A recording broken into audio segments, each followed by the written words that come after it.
Boa noite.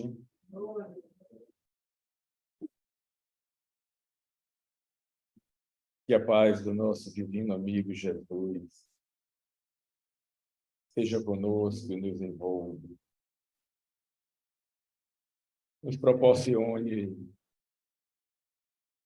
estes próximos minutos de reflexão, de meditação no bem maior,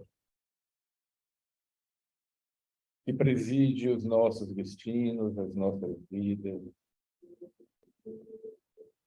a expressar-se como misericórdia a cada instante em nossas famílias.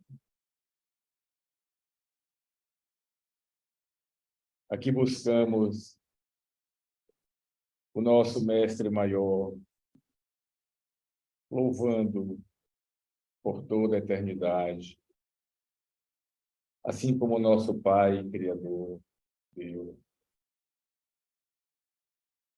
E te pedimos, Senhor, inspiração, para que a nossa exposição desta noite seja fiel a Ti, aos Teus ensinos, aos ensinos dos Espíritos, nos passada dentro desta bendita doutrina que chamamos de Espiritismo. Amplie as nossas possibilidades de expressão, assim como de compreensão, de entendimento do conteúdo das Tuas parábolas. Te pedimos, então, permissão, Mestre, para iniciarmos o nosso momento de Kardec desta tarde e noite, sob o Teu olhar, a Tua inspiração e a Tua proteção. Paz e bem, Senhor, a toda a humanidade, em Teu santíssimo nome. Mais uma vez, boa tarde ou boa noite, né? Esse final de tarde aqui em Salvador, que já está tudo escuro. A todos do Zoom também.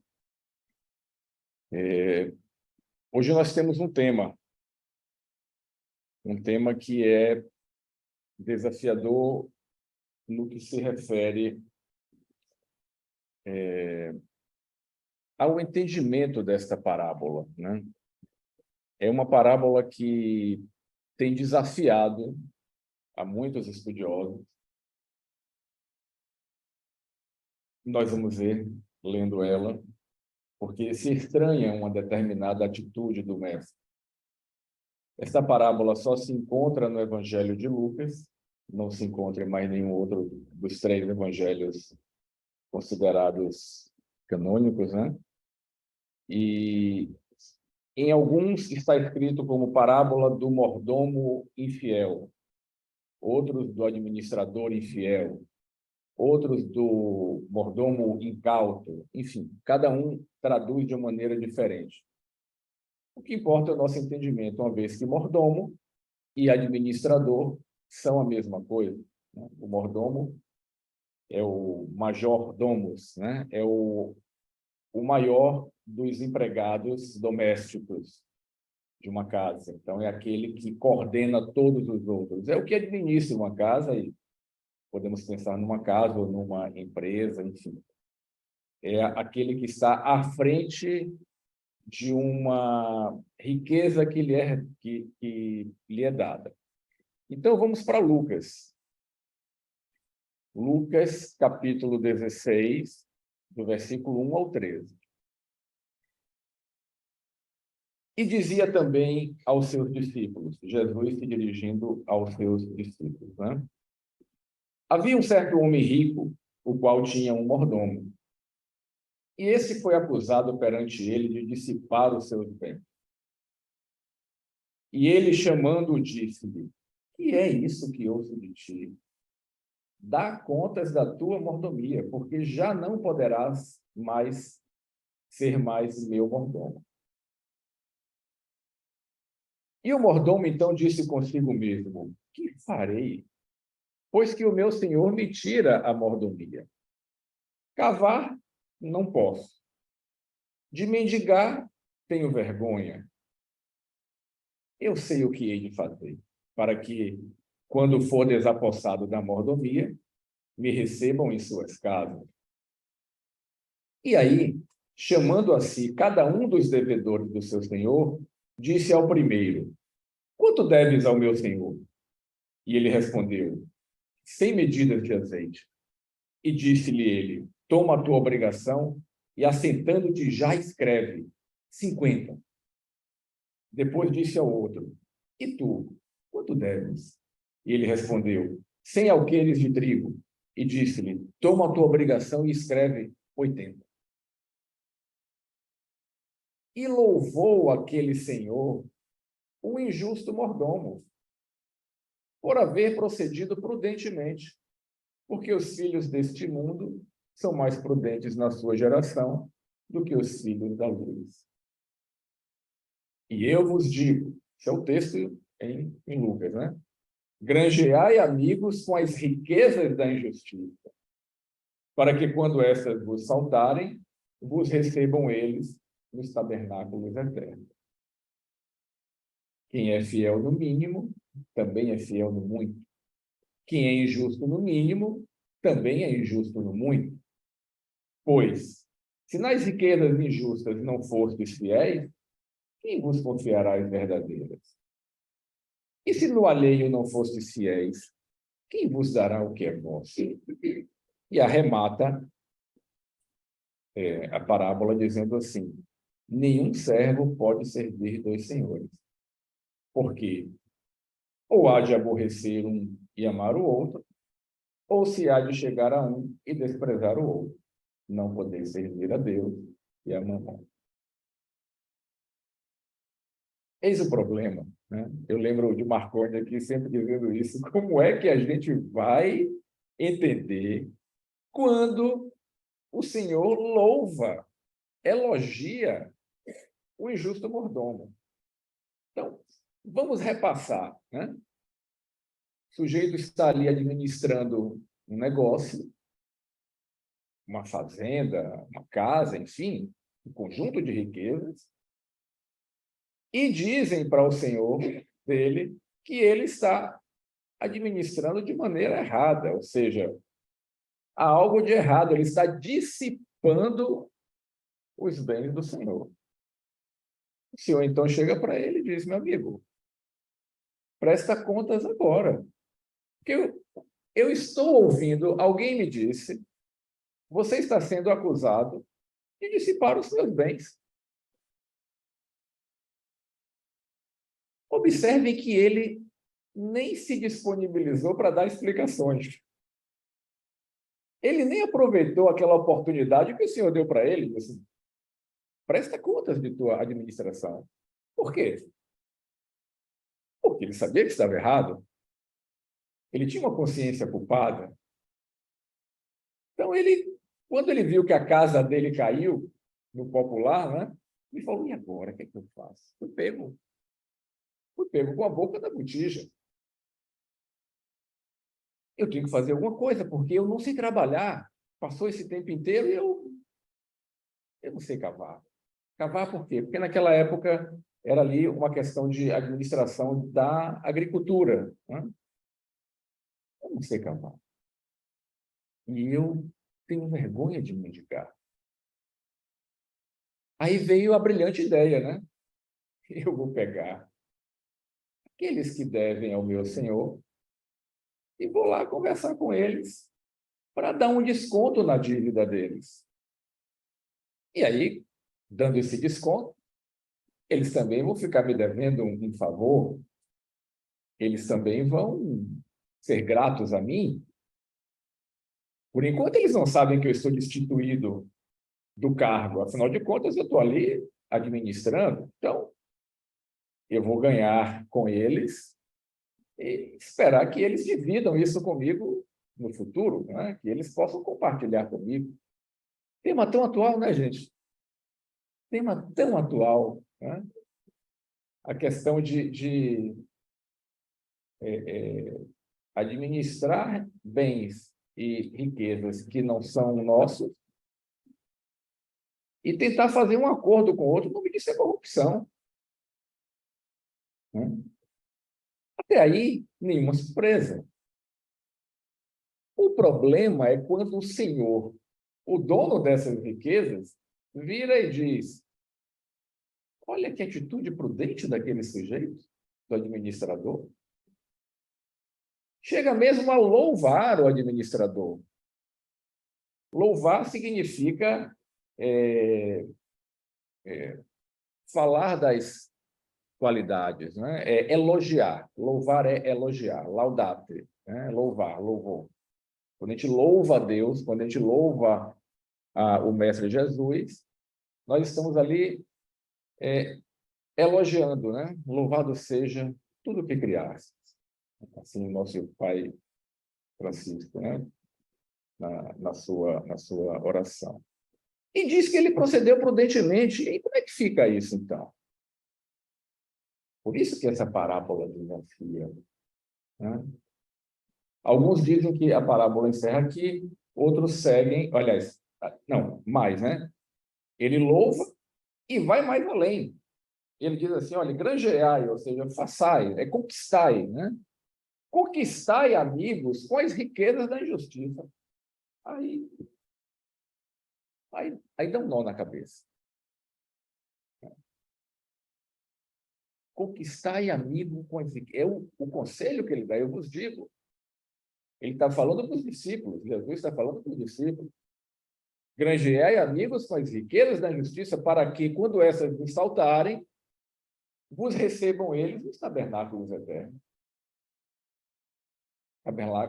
Tabernáculo nas suas casas, né? Tabernáculo é casa. E ele complementa, então, dizendo, olha, aquele que é fiel no mínimo, será fiel no muito. Quem é justo no mínimo, é justo no muito.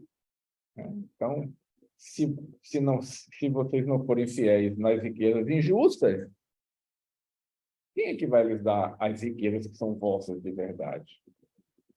Se não são fiéis naquilo que é alheio, quem vos dará o que é vosso? Não podeis servir a Deus, é mamon. Mamon significa riquezas, né? Aquela riqueza mundana.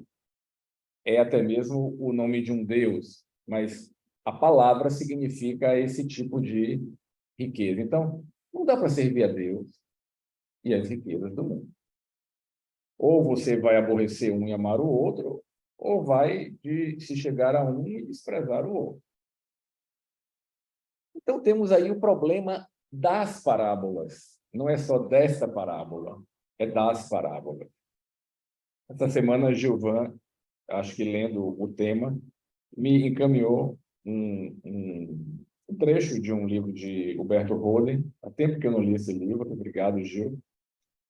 E Roden diz assim: é erro fundamental querermos compreender o simbolizado espiritual da parábola, por pesquisa errada, é por meio do seu símbolo material. Como nós estamos ao vivo aqui, né? Aqui a gente faz ao vivo. Material. Pronto. Voltamos. Até porque vai ficar gravado e depois a gente tem que consultar e tem que ficar mesmo da maneira correta, né? Então, é erro fundamental queremos compreender o simbolizado espiritual da parábola por meio do seu símbolo material. A análise intelectual não atinge jamais o verdadeiro sentido de palavras, que são o reflexo de uma grande experiência espiritual. Então, o que nós vamos fazer aqui hoje, esse exercício de uma leitura saindo da interpretação ao pé da letra, não é específico para essa parábola, é para qualquer outra, né? Parábola vem do grego parabolém, ou seja, esse para é um prefixo, um pronome, e nesse caso está dizendo para mais além, porque esse balém é lançar, daí balística, né? De bala, projétil que se lança. Então, quando Jesus ou outros mestres propõem uma parábola, ele está querendo ir adiante daquele entendimento ali.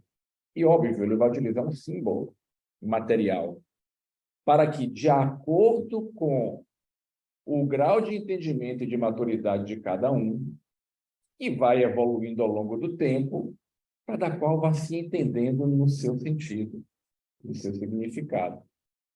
Então, o que nós vamos falar aqui hoje, talvez daqui a mais alguns anos a gente já entenda de uma maneira diferente, porque na medida em que nós vamos evoluindo, novas camadas, é como uma cebola, né?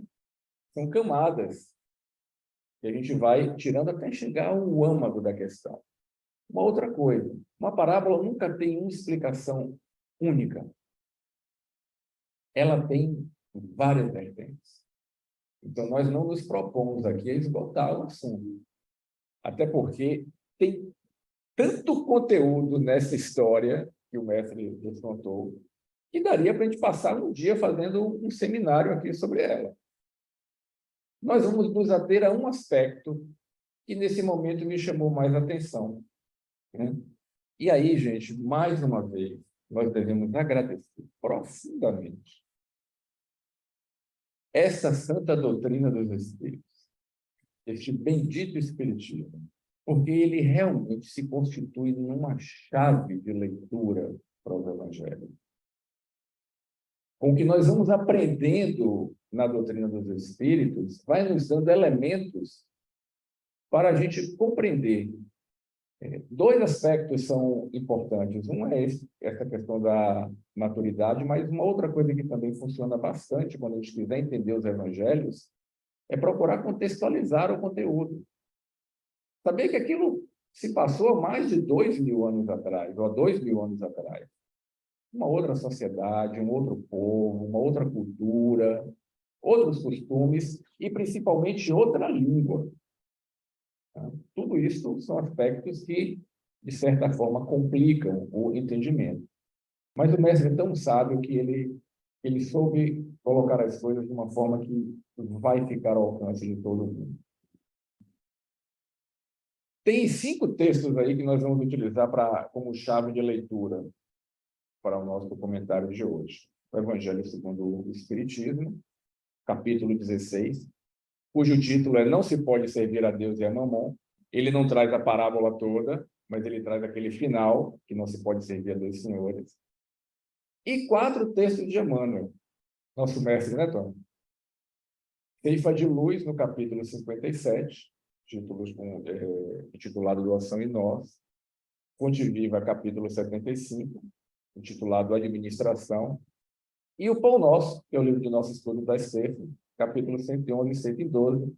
E foi justamente lendo o capítulo 111, Abrindo ao Acaso, cujo título é Granjear e Amigos, que me veio a ideia de falar sobre a parábola. E deu o estalo, né? O clique. E ele colocou logo na sequência o capítulo 112, que é Tabernáculos Eternos, que também comenta o mesmo versículo da parábola. E olha como é que Emmanuel começa um desses textos. Ele diz assim: um homem, um ser humano, despercebido das obrigações espirituais, julgará encontrar nesta passagem um ladrão inteligente comprando o favor de advogados venais, de modo a reintegrar-se nos títulos honrosos da Convenção Humana. Esse foi um puxão de orelha daqueles, entendeu? Porque eu também estava entendendo assim, dessa maneira. E eu não entendia de outra forma. Eu disse, opa, estou despercebido das minhas obrigações espirituais. Porque o que Emmanuel está dizendo aqui é: leia não com o seu entendimento literal ao pé da letra, ou pensando no que você administra, ou no que você ouve, vê, lê de administração pública. A gente pensa logo na administração pública. Raciocina de outra maneira, né? Quais são as suas obrigações espirituais? E aí, no livro Ceifa de Luz, nesse capítulo 57, eu peguei algumas frases, sabe? Porque senão ficaria o texto muito grande. Emmanuel diz assim: todos nós somos tão somente usufrutuários dos bens da vida, os quais, no fundo, pertencem unicamente ao Senhor do Universo, que nos conserva nas mãos, segundo o proveito e o rendimento que lhe venhamos a imprimir. Gente, nada do que nós temos ou possuímos aqui no plano material, de ordem material, é nosso. É concessão sagrada, é concessão dual. Eu me lembrei aqui da parábola dos talentos, né? A um o Senhor deu 10, a outro deu 5, a outro deu 1. Com que objetivo? Multiplicar os meus talentos.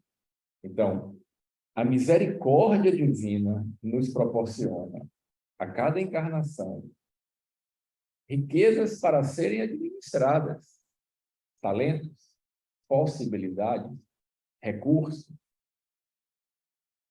No Evangelho segundo o Espiritismo, nesse capítulo 16, no item 9 tem a comunicação, transcrita por Allan Kardec, de um espírito chamado Pascal, em Genebra, no ano de 1860. Um trecho também do texto dele, ele diz assim: o ser humano só possui em plena propriedade aquilo que lhe é dado levar deste mundo. Quando a gente desencarnar, o que não puder levar daqui não é nosso. Não é nosso. Nós somos só usufrutuários. Não tem das suas riquezas a posse real, mas simplesmente o usufruto. A ficha está começando a cair de quem o mestre está falando nessa parábola. E logo no item 10, um outro espírito, que se não tem o nome, ele só coloca M, espírito protetor, no ano de 1861, na cidade de Bruxelas. Também parte do seu texto, ele diz assim: os bens da terra pertencem a Deus, que os distribui a seu grado, não sendo o ser humano, senão o usufrutuário, o administrador, mais ou menos íntegro e inteligente desses bens. Bom, agora acho que a ficha caiu por completo, né? A parábola se dirige a cada um de nós. Não é um administrador que a gente ouviu falar na televisão. Não é aquele administrador que ele conta na história, a gente pensa logo numa outra pessoa. A carapuça vai cair exatamente na nossa cabeça.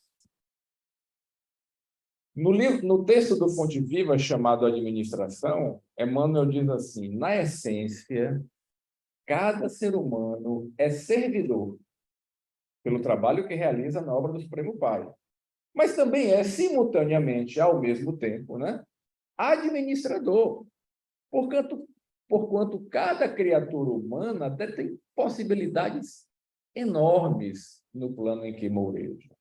Possibilidades são essas, né? Então, ele diz assim: mordomo do mundo, ele está falando da parábola, né? Não é somente aquele que encanece os cabelos à frente de interesses coletivos nas empresas públicas ou particulares. Cada inteligência da Terra, ou seja, cada inteligência encarnada, dará conta dos recursos que lhe foram confiados. A fortuna e a autoridade não são valores únicos de que devemos dar conta hoje e amanhã. Já foi mais além. Recursos aqui, nós estamos somente falando de recursos materiais, de propriedades ou de saldo bancário, seja ele recebido por herança ou conquistado com o suor do trabalho. Não são valores únicos. Ele diz assim: o corpo é um templo sagrado. A saúde física é um tesouro. Gente, cada vez que eu lendo isso, eu ia internalizando isso, oh, meu Deus. Né? A oportunidade de trabalhar é uma bênção. Pensemos em pessoas que não conseguem, que não podem trabalhar, porque não têm saúde, porque tem um corpo físico que não atende à possibilidade de trabalhar, ou porque tem alguma má formação mental, alguma idiotia e que não permite o trabalho. A possibilidade de servir é um obséquio divino, é um favor divino. A possibilidade de servir. O ensejo de aprender é uma porta libertadora. O tempo, 24 horas por dia, todos somos igualmente ricos. Todos, sem exceção. Temos 24 horas por dia. O tempo é um patrimônio inestimável. E o lar, gente? O lar é uma dádiva do céu.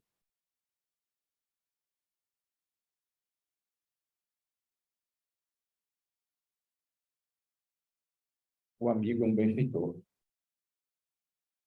Tudo isso são recursos que a misericórdia divina coloca à nossa disposição. É misericórdia, não é merecimento. Não é merecimento.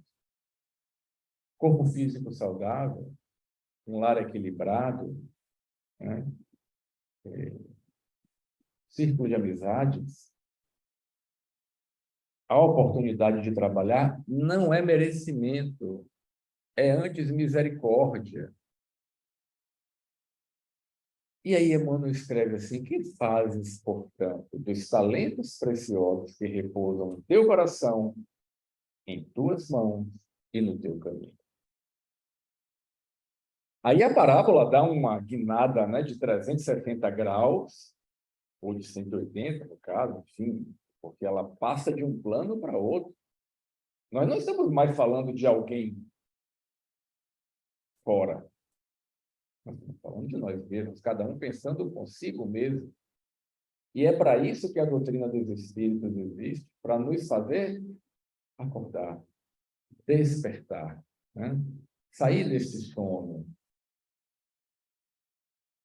Olha aqui no trecho da parábola, ele diz assim: havia um certo homem rico, o qual tinha um mordomo. Vamos reler isso? Quem é este homem rico? Quem é que nos fornece todas essas possibilidades? É o Senhor, é a providência divina. E fornece a todos nós, sem exceção. Alguns vêm com mais limitação, muitas vezes não é nem porque lhe faltou misericórdia. Me recordo aqui de um caso de memória de um suicida, né, de dona Ivone, em que ela conta uma situação que tinha um espírito que, ao reencarnar, ele, por ter sufocado, por ter matado uma pessoa, sufocando-a, asfixiando-a com as próprias mãos, né, ele desenvolveu consciência de culpa. O planejamento reencarnatório dele, a misericórdia divina, proporcionou para ele mãos sãs, para que ele pudesse agora, numa nova oportunidade, utilizar essas mãos para colaborar, para ajudar, para curar, e não para matar. No entanto, durante a sua gestação, a consciência de culpa dele foi tão grande que ele não se permitiu essa concessão da misericórdia divina. Ele nasceu com as mãos mirradas. Por opção dele, por causa da consciência de culpa. Então, qualquer que seja a nossa situação, é o melhor que poderia acontecer conosco. E muitas vezes é até menos do que a misericórdia quis nos proporcionar. E nós, com a consciência de culpa, então, negamos tanta misericórdia. Nós tivemos na última reunião mediúnica, eu não sei se eu consegui falar,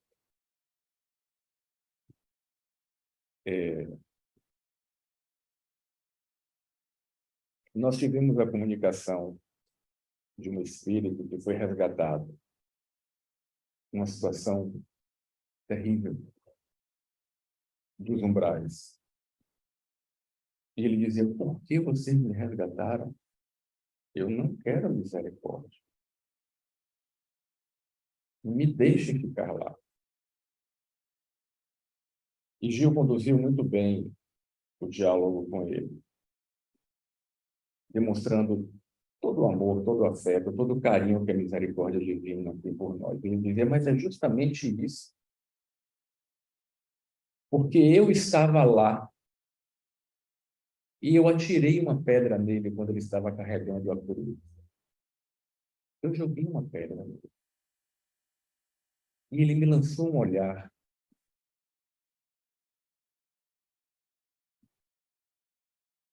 Tinha tanto amor no olhar. Eu não me permito. Eu não me permito isso. Entende a consciência culpada? Mas a misericórdia é maior, gente. O amor cobre a multidão de pecados. A gente está longe de socorro. O que é essa misericórdia? O que é esse amor que Jesus sente por nós? Então, essa parábola, ela chega para a gente num momento em que a gente está despertando, em que nós, a partir da nossa vivência aqui no MEF, a gente começa a tomar consciência disso.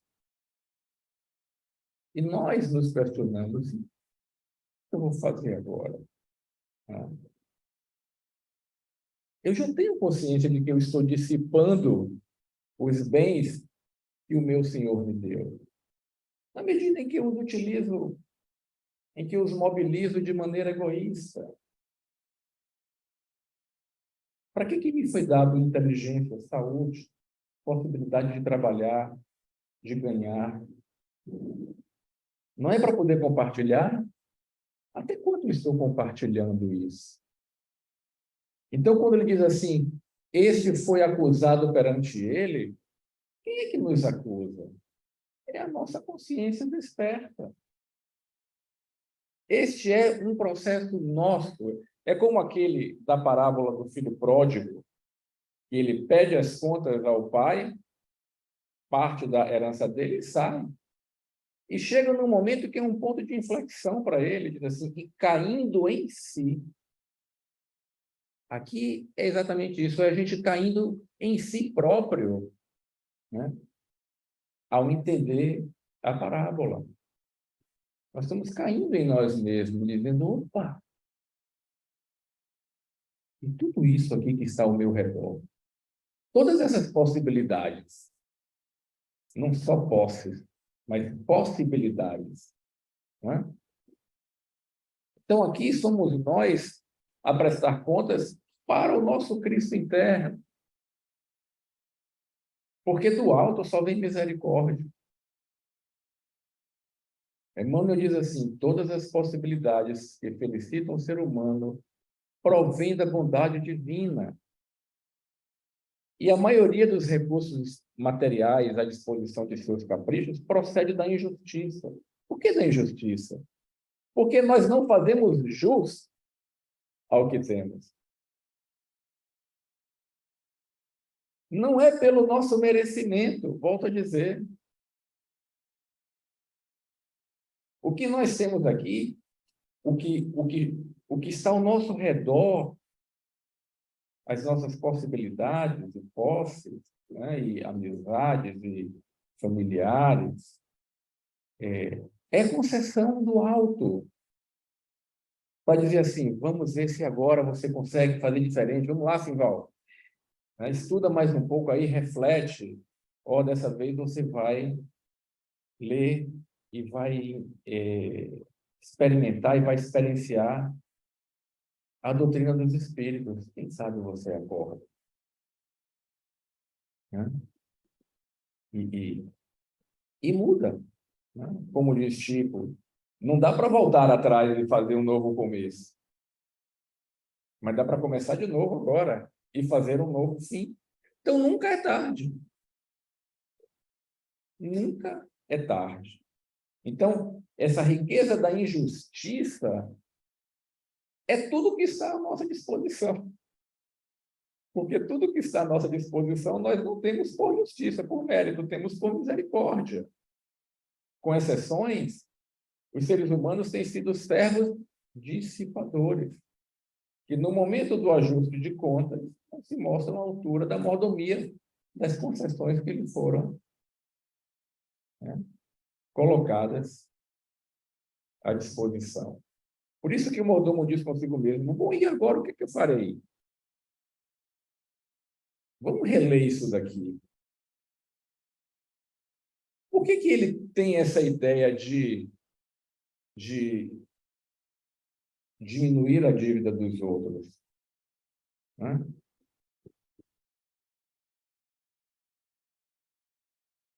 Por que ele vira e diz o seguinte: quanto é que você deve? Ah, eu devo 100. Coloca aí 80. E você, 100? Coloca aí 50. A princípio, essas pessoas devem para ele, administrador. Ele que está administrando os bens. O que ele está fazendo, gente? Quando ele reconhece que o alto está sendo misericordioso com ele, e cai a ficha, ele passa a agir com misericórdia para os outros também, com todos os outros. É o inverso daquela parábola do devedor implacável. Lembram? O devedor implacável, o Senhor chama ele, porque ele deve ao Senhor, e ele fala: Senhor, pelo amor de Deus, não me prenda. Me dê um tempo, seja longânime comigo. Me dá um tempo, eu vou trabalhar, eu vou lhe pagar. O Senhor não foi longânime com ele, foi muito mais, foi generoso. O Senhor perdoou a dívida dele. Ele pediu um tempo para pagar e o Senhor perdoou. Saiu dali, ele se encontrou com outro cidadão que devia para ele. Ele agarrou pelo pescoço e diz: me paga o que você me deve agora. Ele fala: pelo amor de Deus, tenha misericórdia. Me dê um tempo para poder trabalhar e te pagar. Ele fez: de jeito nenhum, vai para a cadeia agora. E manda prender ele e a esposa e os filhos. As outras pessoas vendo, isso é uma parábola de Jesus, né? As pessoas vendo, vão e dizem para aquele senhor: olha o que aconteceu com aquele que você perdoou. Aí ele manda chamar: ô meu amigo, eu não lhe perdoei as dívidas? Por que você foi tão implacável com o seu devedor? Então faz o seguinte: você vai preso também. Agora você vai ficar preso, até pagar o último centavo do seu dia. É o oposto, entende? Esse daqui, quando reconheceu que obteve misericórdia, tratou de dividir o fardo dos outros. Tratou de usar as riquezas colocadas à disposição para ele, à disposição dos outros também. Saiu do estado de egoísmo para o estado de fraternidade. Esta é a mensagem da parábola. Né?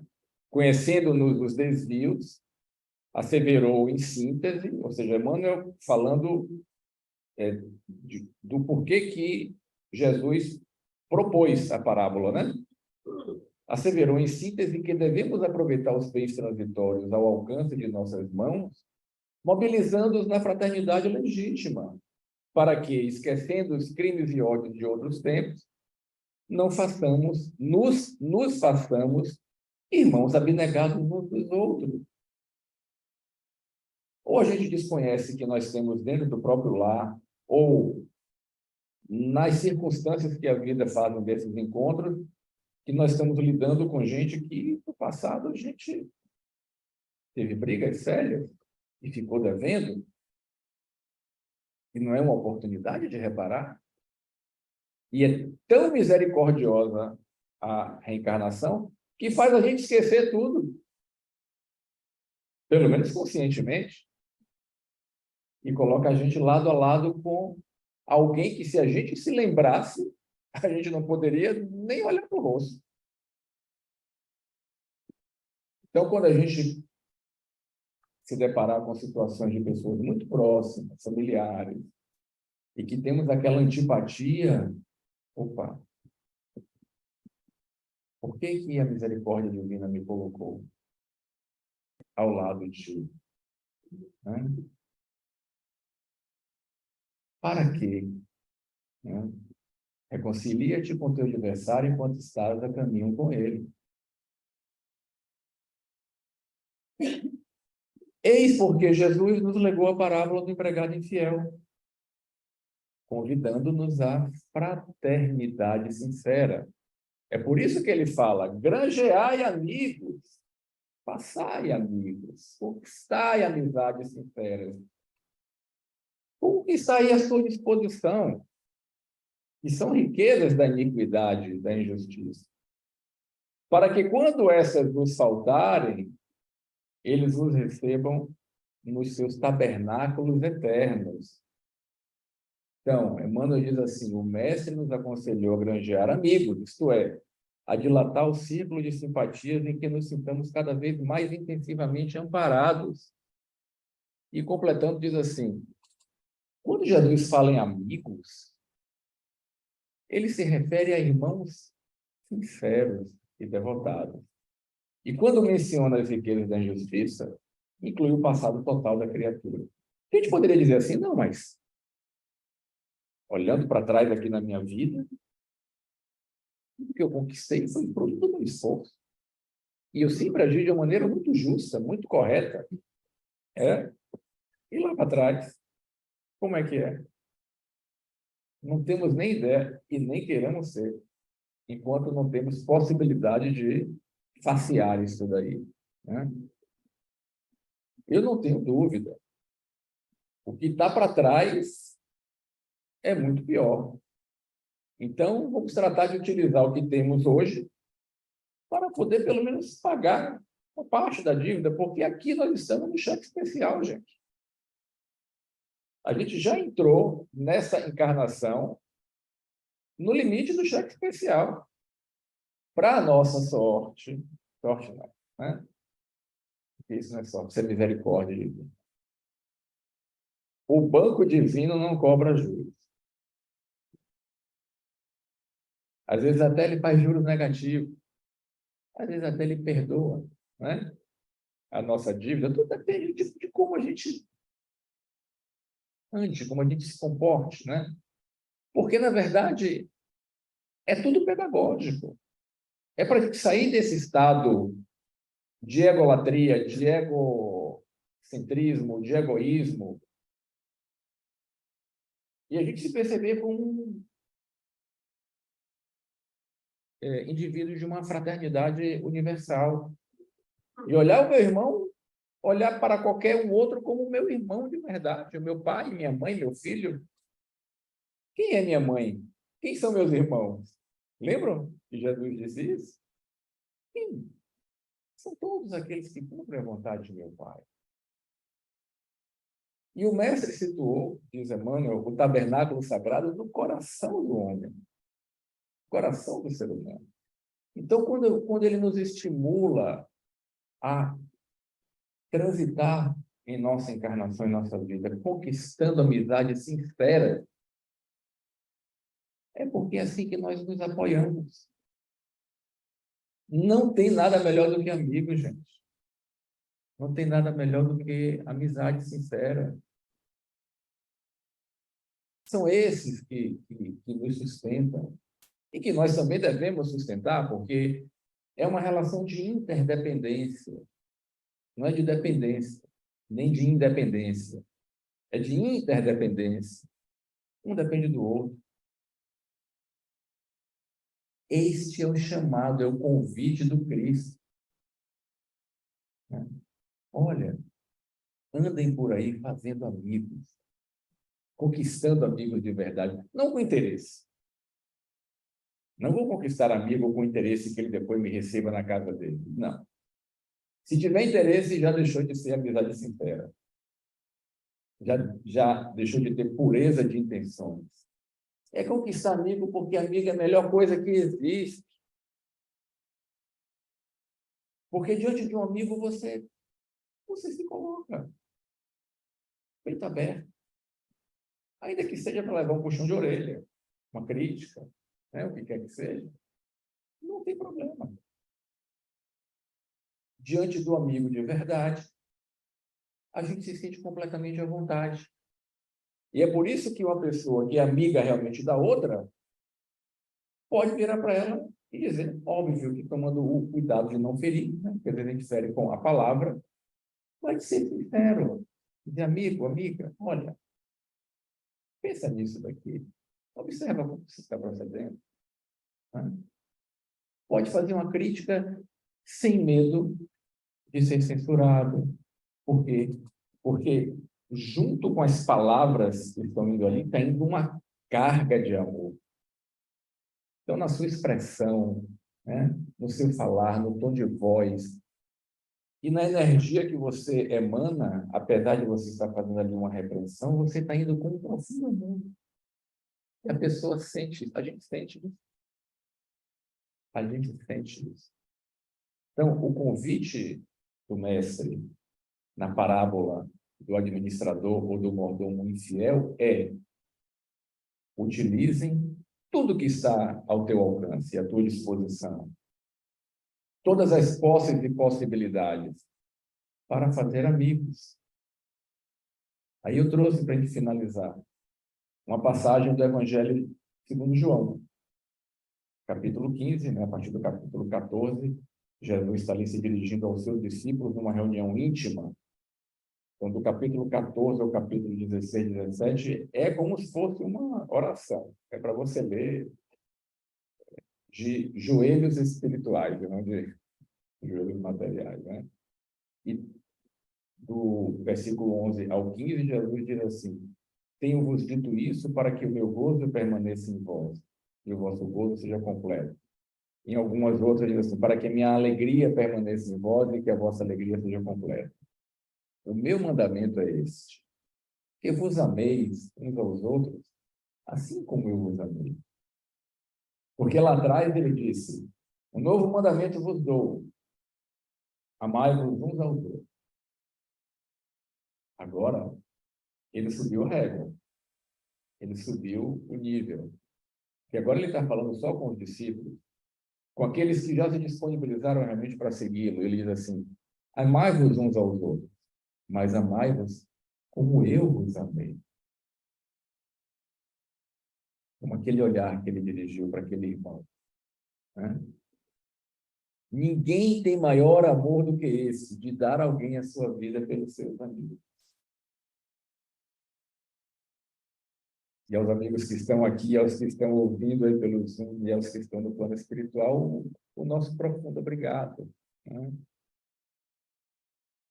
Vós sereis meus amigos, se quiserem, porque eu vos mando.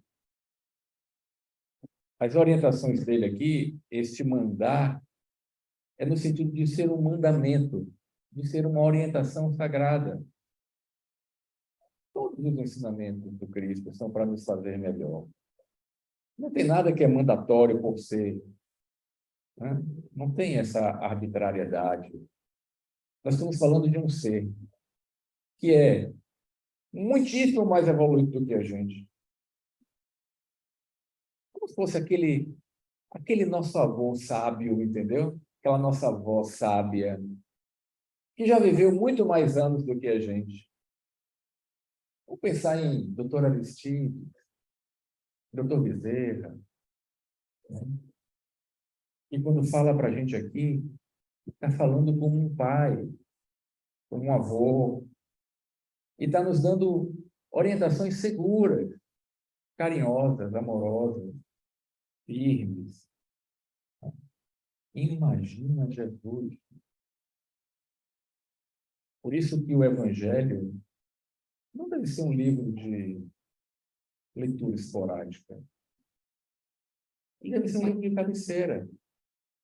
Nosso paizinho Francisco de Assis, quando estava em dúvida de alguma coisa, ele chamava os frati minori e dizia assim: vamos consultar o mestre. A boca do Cristo está aqui. Ele pegava o Evangelho. Vamos ver o que é que Jesus vai nos dizer. E abria ao acaso. Olha, façam isso. Quando vocês estiverem na dúvida de alguma coisa, ou quando estiverem passando por uma situação difícil, quando precisar de um aconselhamento, quando precisar de uma palavra de estímulo, de carinho, de apoio, de conforto, faça uma prece e abra o Evangelho. depois entre cada um e Deus, porque é profundo, né? Já vos não chamarei servos, porque o servo não sabe o que faz o seu senhor, mas tenho-vos chamado amigos, porque tudo quanto ouvi de meu Pai, vos tenho feito conhecer. Quanto carinho, né, gente? Quanto amor, né? Quanto acolhimento, quanta dedicação. Então, a gente só tem realmente a agradecer profundamente a esse divino amigo, é por isso que a gente chama ele de divino amigo, porque ele nos tem como um amigo, como um irmão, como um filho. Vamos lembrar no final do Evangelho de João, quando ele já está ressuscitado, está no mar da Galileia, comendo peixe com os discípulos, ele sai andando com Pedro. Pedro, que tinha negado ele por 3 vezes, e que tinha aquele sentimento de culpa por ter negado o seu mestre. E ele diz assim: Pedro, tu me amas? Claro, mestre. Você sabe que eu te amo. Ele diz assim: apacenta as minhas ovelhas. Apacentar é cuidar, é dar pasto, é dar cuidado. Né? Apacenta as minhas ovelhas.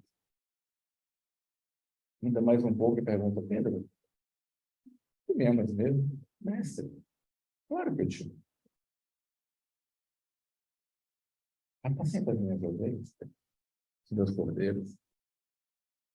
E por uma terceira vez ele fala: tu me amas mesmo, mais do que todos os outros? Mestre, o Senhor sabe de tudo. O Senhor sabe que eu te amo.